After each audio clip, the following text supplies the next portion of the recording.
Welcome to the Predictable Revenue Podcast, where frontline sales leaders teach you how to build and scale an outbound sales team.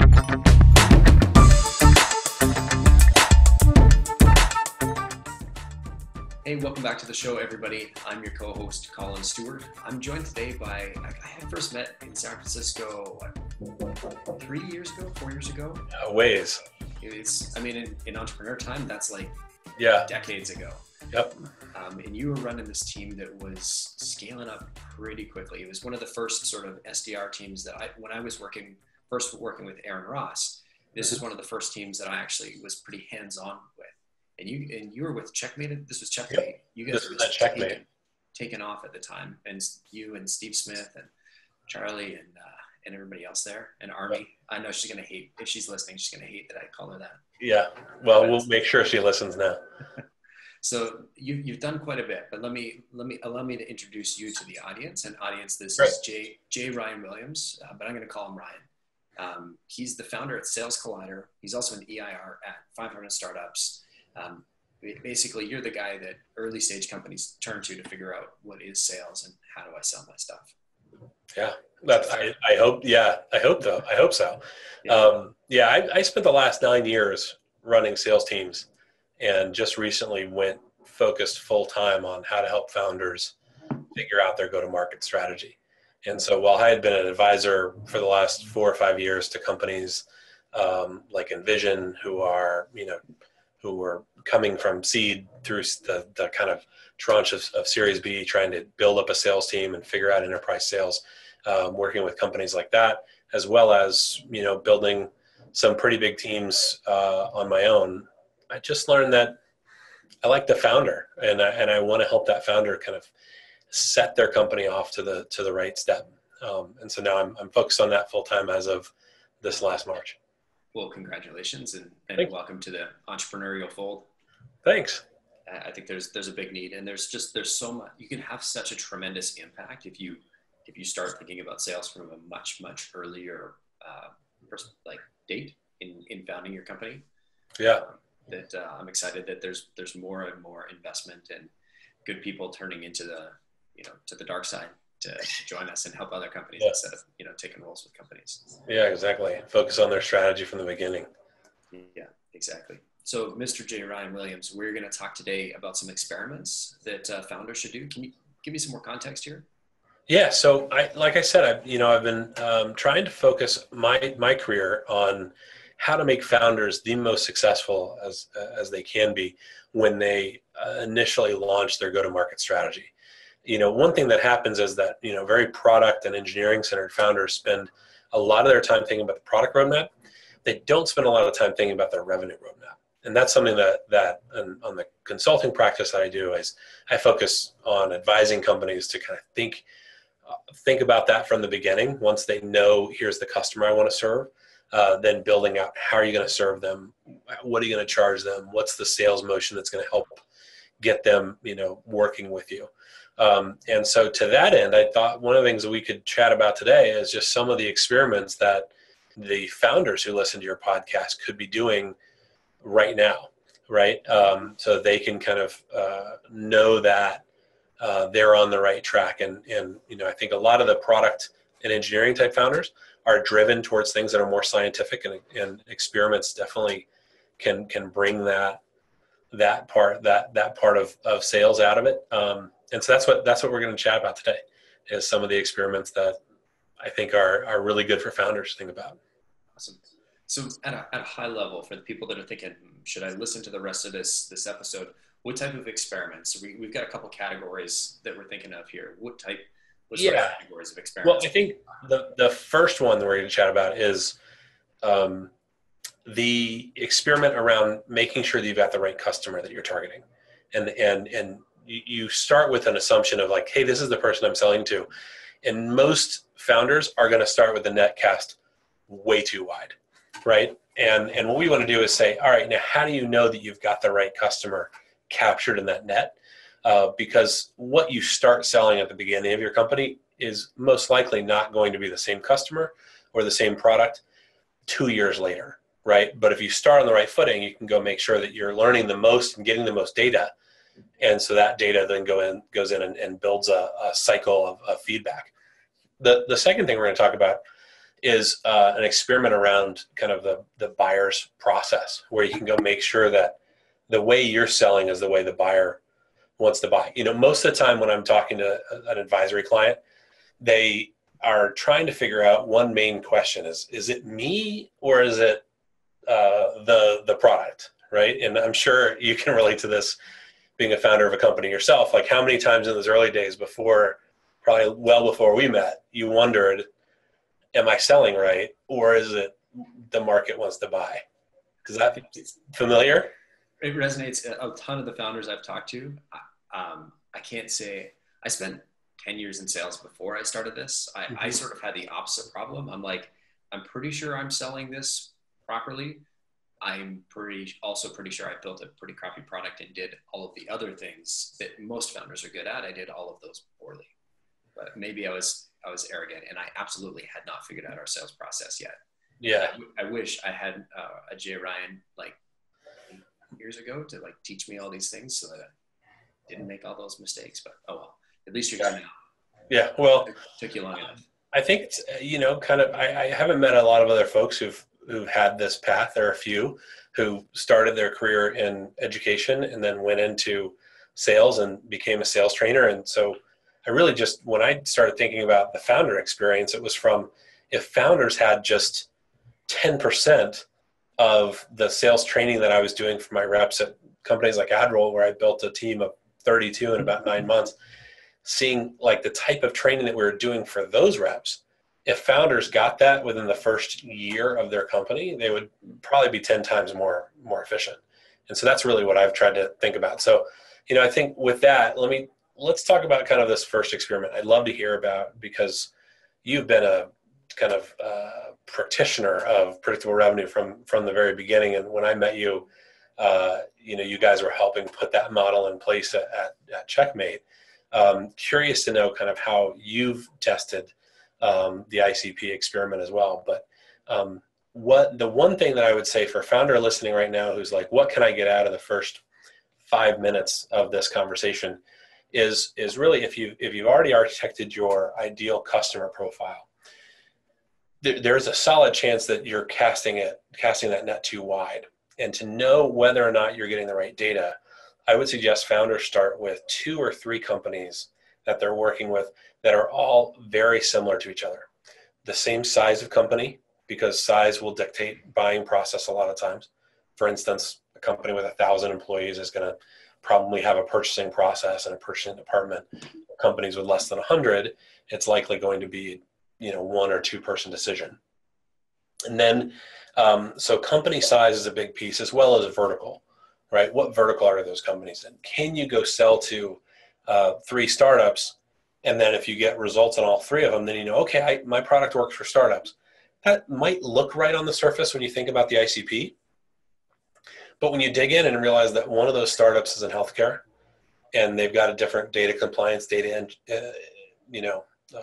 curiosity. Yeah. And one of those startups, you may have an experience to sell into Uber. Well, that's not really a startup anymore, because there's so many people there, and there's probably a really thick buying process, a deep legal department. But if you can instead focus, like, how do I find 100 startups that all sell SaaS software to finance?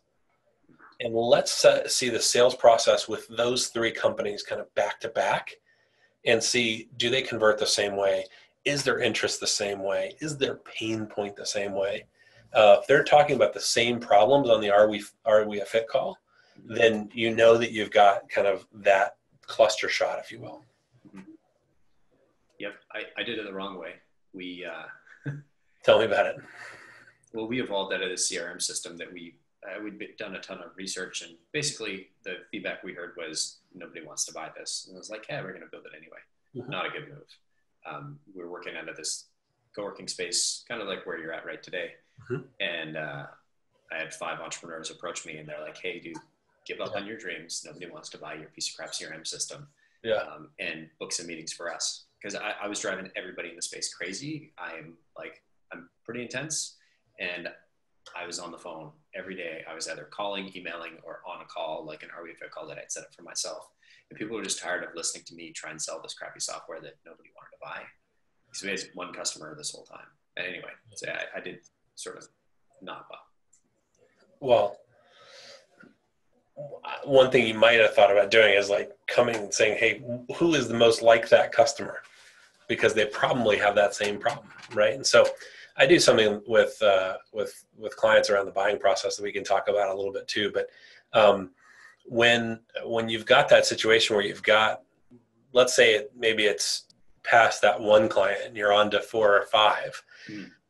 Most of the time when I meet companies, like in my entrepreneur in residence gig, a couple days a week over at 500 Startups, I typically am talking to SaaS companies that have their first 10 or more customers are already closed in the door, already spending money. But at that stage, a lot of companies will tell you, like, I've got 10 customers or I've got 50 customers, but about 10 to 20% of those are actually like a really good fit when you start looking under the hood. And so if you start with that and you can break out the 2 or 3 companies that are a really good fit, and I don't know, like in your case, you've got this first company that you had started with, and if they were a great fit, then that's a great place to kind of draw a line in the sand and say, good fit companies have these 4 things in common, right? And then go look to see if you can match that up, right? And so if you've already got 10 companies that you've already closed, well, put those in a spreadsheet and start thinking about what verticals do they have in common? Who is the actual buyer over there, right? And so I talk about buying process experiments as a place where entrepreneurs can make sense of, kind of how companies buy. But it starts with like that what I would call a buyer's matrix, right?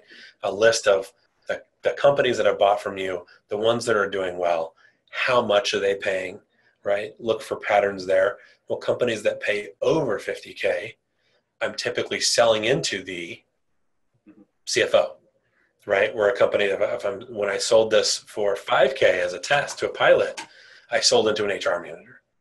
That's a huge clue, right? And so with that laid out, you can start to experiment and say, okay, what process is it that happened that then engaged the more senior person to approve the bigger budget? Gotcha. Yeah, I follow you. So I think a lot, there's a great interview that Sasser recorded and is floating around with Aaron Levy from Box, where he's talking about how Box used to sell to the director of marketing. And every time they'd sell the director of marketing, and they, kind of had very predictable sales getting that director of marketing. But then when the product changed and they started to add some security features, which really kind of pushed them into the very clear B2B enterprise segment, those security features triggered a whole different buying process. Because as soon as you tell a big enterprise that you've got security features, you've got to be evaluated by the chief security officer. You can't be evaluated by a director of marketing anymore. And at a big company where that chief security officer gets involved, they only get involved in major purchases. What meant that they had the chance to go after really big companies and be considered a major purchase, and then go out and protect the whole organization and the whole organization's file storage system. Which I look at that and I think, oh, that's pretty inspiring for a small company to think about, that there might be a product experiment that you do that when you push that into the product, it changes the buying process, right? And so if you start with, okay, here's what my buyers have in common, and then you write out, this is exactly what the process is where I think I need to sell. Then you can start to identify, okay, at this demo stage or fit call stage, these are the types of people that get involved. And then when something goes awry, then you know where to look for it, because you can experiment with, like, what does this look like when I sell to the CFO, or when I sell to the security channel, or when I sell to marketing, what changes about the way this is bought? And so are you mapping that right to a feature level? So when you launch a new feature, here's the things that might change. Yeah, I think features is a good example, right? But I don't think that it's just features. I think sometimes it's about when I frame it with this benefit, right? So when I frame my product as like, this has a benefit to the sales channel, and I reach out to the CRO and I say, This is why you need to buy my software. That sales process as it unfolds, because most of the time the sales team gets their budget out of the marketing department. Right. I don't know if I'm sure you've seen this in your business, where when you go and you sell to somebody on the sales side, they either have to go invent budget and they go get that from either CRO or CEO or CFO, or they go to marketing and they say, hey, this is a joint initiative. Let's bring these two groups together and then cut down our lead gen spend or AdWords spend or something else to go pay for this program or software or whatever you're bringing in. And so if you watch for that and you say, okay, is that process easier or harder if I target initially selling and framing this as a solution for sales or a solution for marketing, right? Because a lot of the tools that we use in the sales and marketing staff could be sold to CMO or CRO. It's just a matter of where do you start, and founders that will go and think about just firing off 1,000 emails as their initial ICP test will maybe email both those people with the same story or the same template. And what I would just say to that is that, that's a chance that you can test even down to the feature level, like you're talking about product features or how you're presenting presenting yourself, because you might want to present differently to each of those people, and you can actually personalize how they're going to view the solution set. Mm-hmm. Man, I can't agree more, just in terms of like the way that you're grouping, like if these are your first sort of 100 customers, say you got your first 10, but you're trying to get that next 100, go in the mass, approach of just trying to bomb everybody and see who responds. It's almost, especially even for the first 10, it's even, you've got to be even more conscious of this, is those first 10, 20, 50, 100 customers that you bring on are really going to shape the way your company grows, is going to shape the features that you bring on. So it makes more sense to be intentional about who you're reaching out to and why. Yes. Then and I think one of the things that we've seen is just a bit of people almost abdicate the process from like, okay, we've built the product. Now I'm going to abdicate this, not delegate. I'm just going to sales, you take care of this. Go find us some customers. Yeah. And, okay. Or down to the BDRs. Okay. And now the BDR's job is really to figure out, okay, well, who's the product built for? Why was it built? What are the things that it solves? Mm-hmm. And then who are the companies that it solves that for? And so you leave this very complex problem to a BDR who's just trying to build a list and find some emails, book some meetings. Yeah. And now all of a sudden you're getting, calls from all over the place. And you're like, yeah, we don't want to say no to any of these, but if you're not being intentional about, this is exactly who I want to reach out to, and this is why. Yep. I think the why thing is really important, right? You've got to dig in and know kind of why that's a fit. Most of the time we train our BDRs with the marketing's persona doc, right? And say, hey, yeah, sell a CRO. Here's the persona. Yeah. CRO looks like this, is this age, has got these products on their mind. This is in the stack, but, that's often, doesn't account for the why are they on the phone today? Yeah. And to my last point, if you're not keeping track of who, why, and what the response was, right? It's very difficult to gauge, is this working? Is this just me? Is it working? We're talking about experiments here.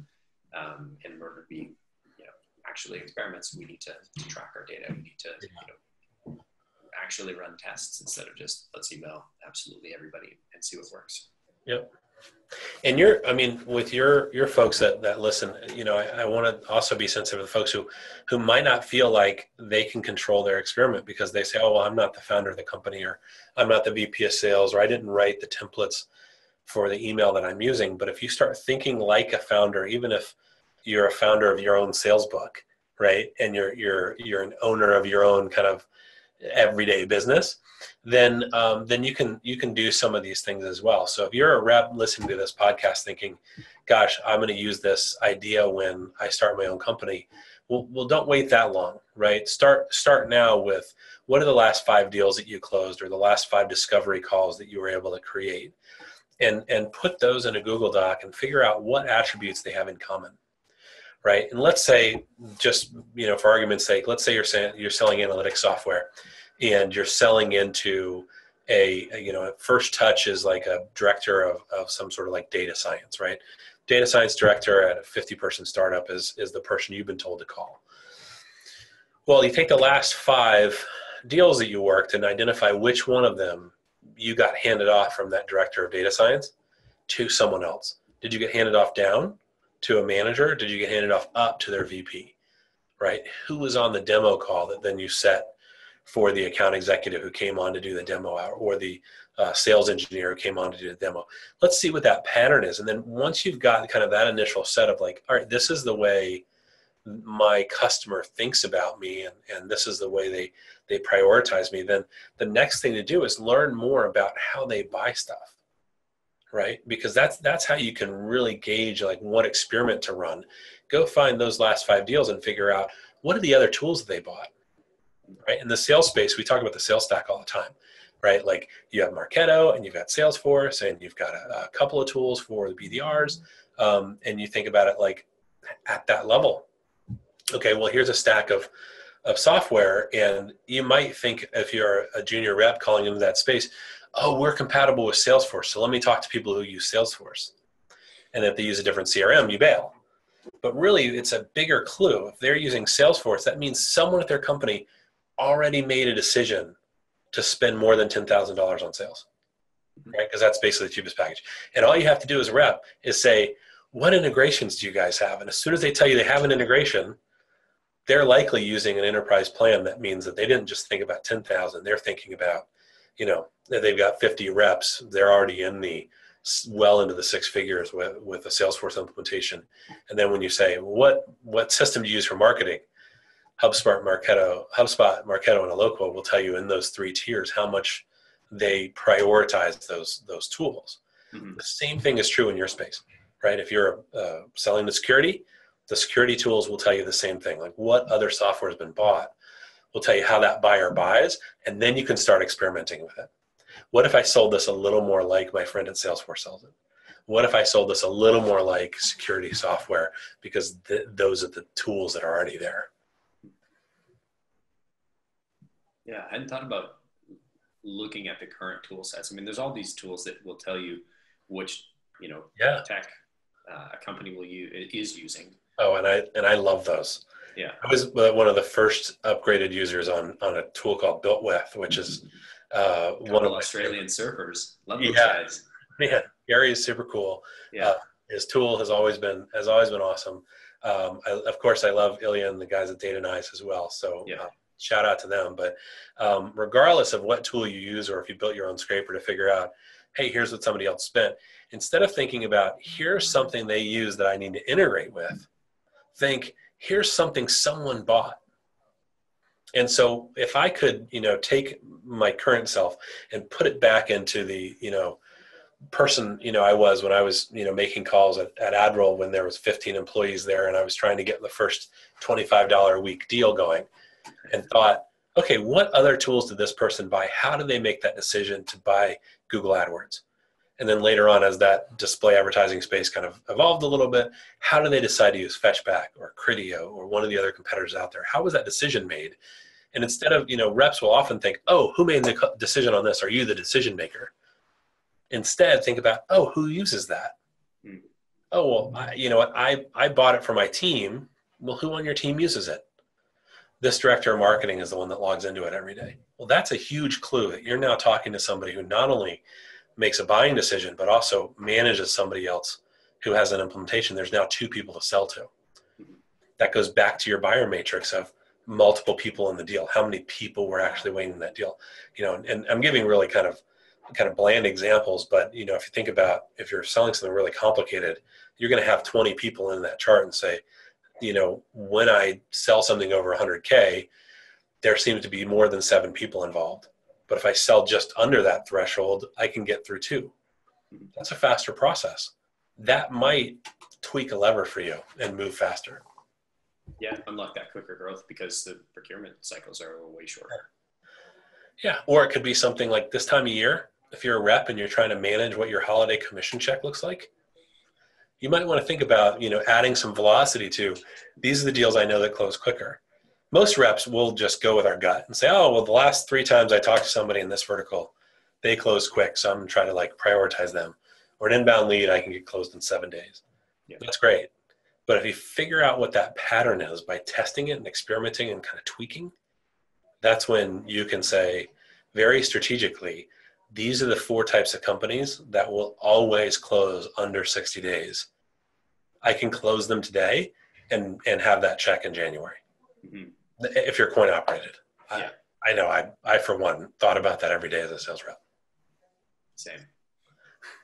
So as you're tracking these experiments, it sounds like you've got a bit of a spreadsheet that you're setting up. Yeah. Walk me through, what does that look like on a day-to-day basis? Are you, after you get off the phone with a customer, like let's say you're a founder or you're working with a founder, is this something they're doing on an hourly basis, daily basis, weekly basis, or is it sort of more of a month like recap? Well, I think for folks who are really familiar with like the sales team kind of space, sales leaders that might be listening, or folks you've worked with before, most people are used to doing a once or twice a year close loss analysis. They take 5 close loss deals and they figure out, okay, why did I lose this deal? Right? Founders do that a lot because they hire a sales team. Something doesn't go well. They think, if I hire these 5 people, all of a sudden we're going to be at, $5 million ARR. And then when they're not, into my spreadsheet and it works. Yeah, because the spreadsheet looks good. It worked for the raise. The investors really like this idea. Yeah. No offense to anybody else who's part of that process, but there's a couple of things that miss. And so usually when we miss, we go out and we say, okay, let me do a close loss analysis, right? I'm saying, let's do a close won analysis as well, right? Let's not, deprive our CRM from the data that we need to put in for our calls, right? Maybe you're recording calls, or maybe you're taking active notes, you're putting that into Salesforce or another CRM. Those things are all well and good. I would say that you're going to do this process of kind of documenting the kind of buyer's process. I would say that you do that, the younger the company is, the more frequently.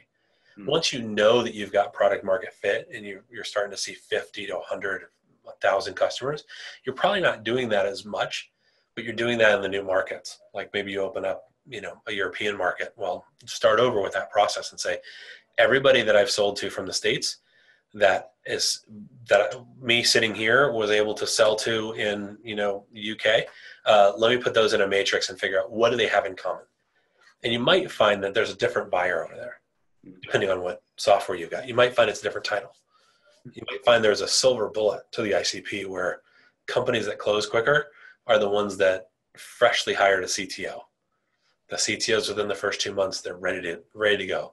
That'd be if you sold hosting software or something like that, or they think about platforming. So I don't think that you should cripple yourself with this analysis, but I think that you should, as a founder, if you're early on, you should make sure that you do that as you kind of plan that initial ideal customer profile. You should actually reverse engineer it from what you already know. Now, if you're listening to this and you're thinking, okay, well, I'm going to start selling next week because my product's about to come out of beta and I'm going to start my customer development. Well, one, I'm sorry to tell you, it's probably a little bit too late, but you should still do it anyway. So don't ignore it. But start with what you think you know too, because you can do this same process with buyers that you haven't sold to, which you haven't closed. You can do it with discovery calls. What's the pattern that exists in the last 5 discovery calls I had? And then come up with what experiment you want to do against that next time. Totally. Because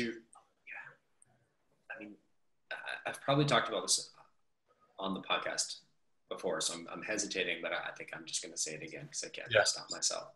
But the closing of the first 10, 20, 30 customers, it's not really, it's a salesperson or it's somebody with sales background that probably is going to be doing that, or maybe a founder that's learning sales. It sort of is a sales job, but it is not the role and responsibility of the sales team. It really is a product exercise because, we talk about on the product side, we talk about customer validation, customer interviews and this and that, but none of these people have actually given us money yet. Right. And it's that act of giving me some money in exchange for all of these things that we've talked about that actually turns it into customer research instead of just research with a bunch of random strangers. And so I'm a pretty big fan of, those first 10, 20, 30, you should be, I like to run, we talked about, it shouldn't be, you should do this, you should do this. What I like to do, and I think what I screwed up in the early days myself, was not managing that and not looking at where our wins coming from. What types of companies are these? But now that we've sort of got our heads out of our asses, we've we do a pretty thorough deal analysis, and especially we'll take it even deeper into the customer success side. When we see a customer that's really kicking ass, that's getting massive ROI numbers, out of one of our programs or products, we'll actually sit down and say, okay, what are we doing well? What are they doing well?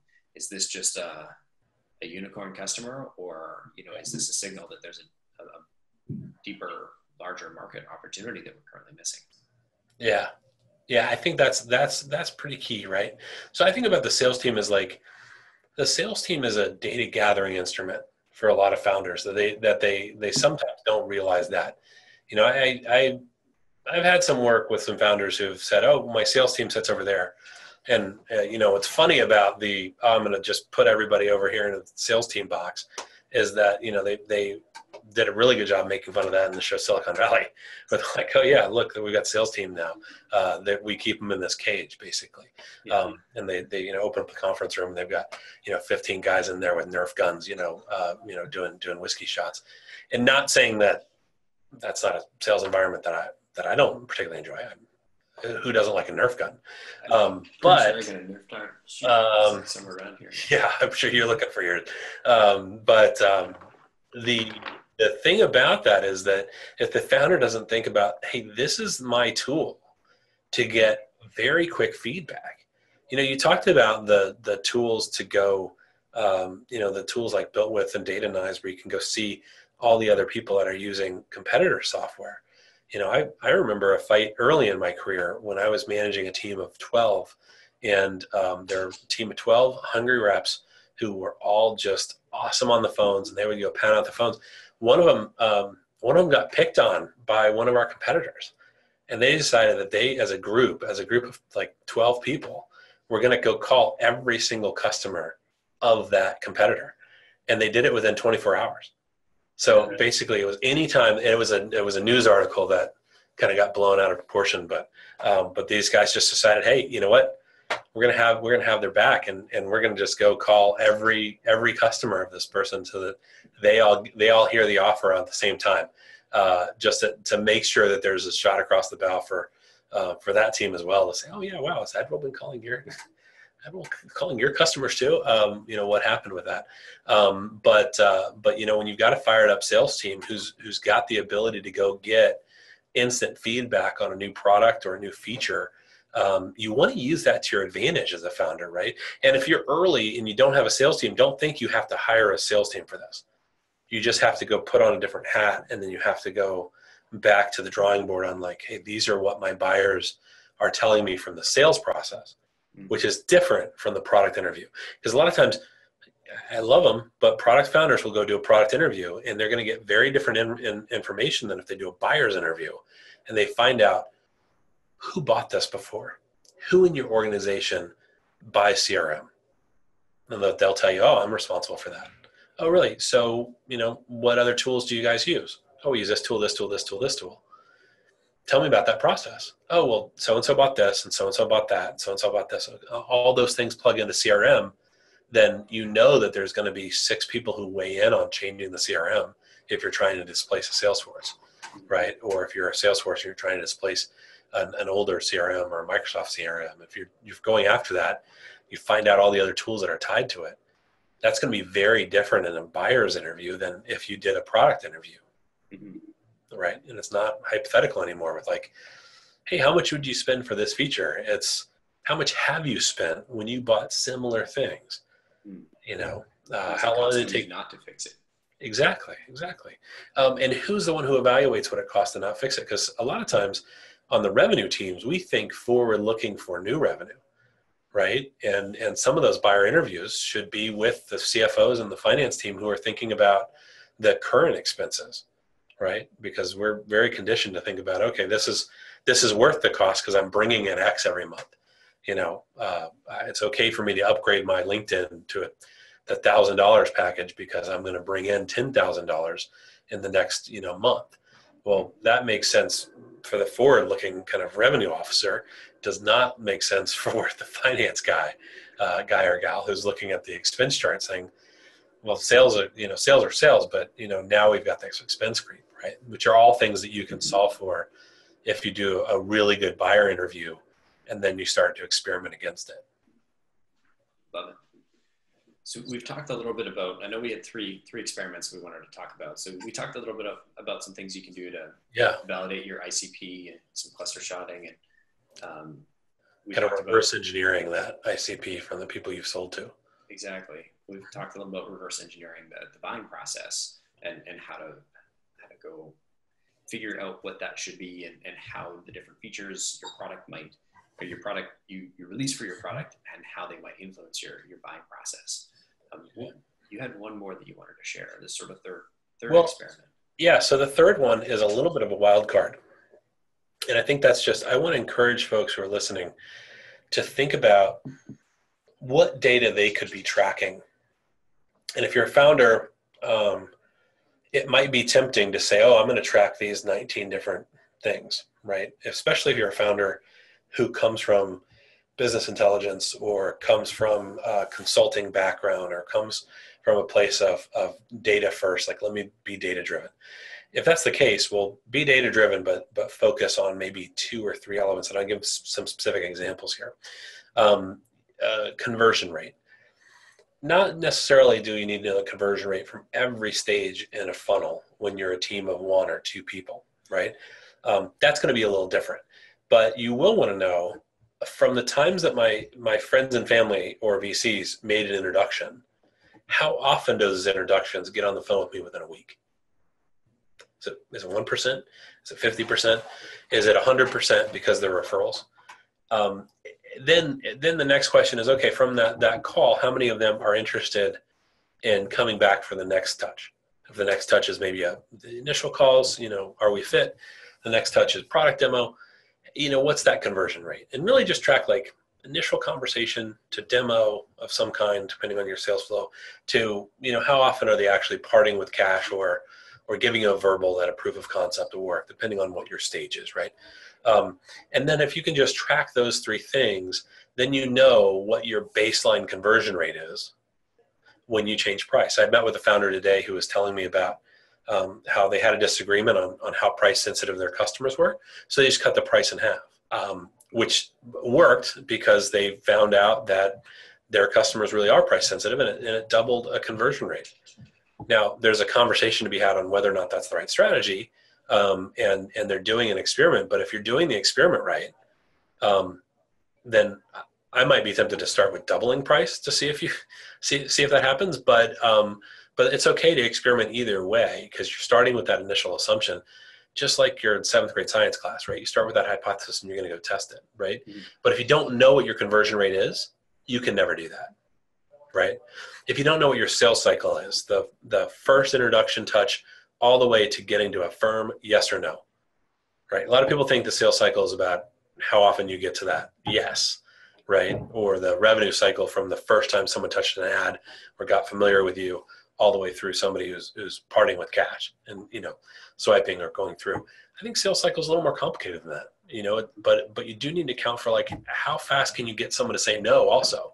Mm-hmm. I think you always want them to say no, but it's sales. You're going to lose more deals than you're going to win in most cases. So what is that window like? And if you know consistently that you are a 62-day sales cycle, kind of no matter what you do, well, that's going to be a really hard piece of data for you to test against, right? Whether it's a feature, whether it's a price, if changing the price pushes that conversation longer, well, that's a really kind of key indicator, right? Like the company I was working for when you and I met, Collin, we had buying process rules where directors had one level of authority, VPs had another, and the CEO had to approve anything over a certain amount. That's really common in big organizations. This is the smallest startup that I've worked at that had rules like that. But that process meant that if a vendor came in pitching something that was $50,000, there was no way any of us could say yes to it other than the CEO. So now you've got to deal with us getting a busy CEO on the call. Now, if you're testing this as a product founder You're saying, okay, how do I figure out, you've got I know my sales cycle is 62 days no matter what. And I know this is how fast I get to yes, or this is how fast I get to someone actually reviewing it and saying no, but it's always 62 days. Then think about, if I change this price and I say, okay, let's do a 10K pilot, and that moves faster through purchasing, what happens to that sales cycle? If it compresses the sales cycle, that might be something you want to do in the short term to figure out, why is the conversation different lengths. But these are things that you could never test if you didn't have these KPIs of conversion rate, sales cycle. The other two I'll push people to think about is contract value and lead source, right? Did you get your lead source using a fancy sales enablement tool? Hence, hopefully they're all clicking on the link right now, signing up for a demo. But is it that, or did the leads come from a particular advertising source? What are you tracking that from, and did that change the velocity of the conversation?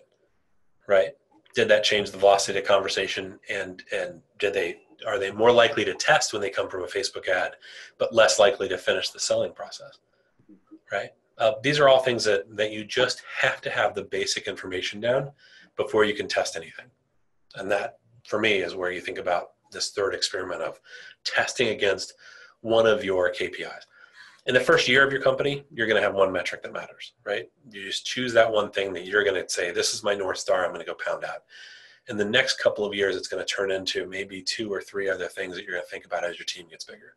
That's the point where I want folks pushing and capturing these KPIs. Gotcha. So this is not this last experiment here. We're not talking like from day one, but it's helpful to have a sense of what are the high level sort of conversion rates from your 3 major stages and the relative time.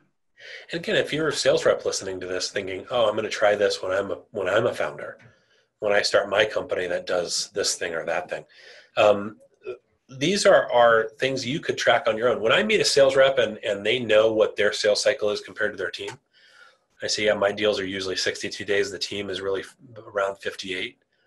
It's usually not that specific, but if I hear somebody start talking like that, I know that they're managing the data themselves.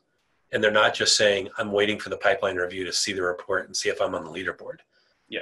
They're managing it, and they're thinking about themselves from how do I apply science to my own process? And I'm going to try this week. Or I'm going to try this when holiday offer comes out, marketing says, hey, we should get people in on this deal or that deal or this discount code. Great.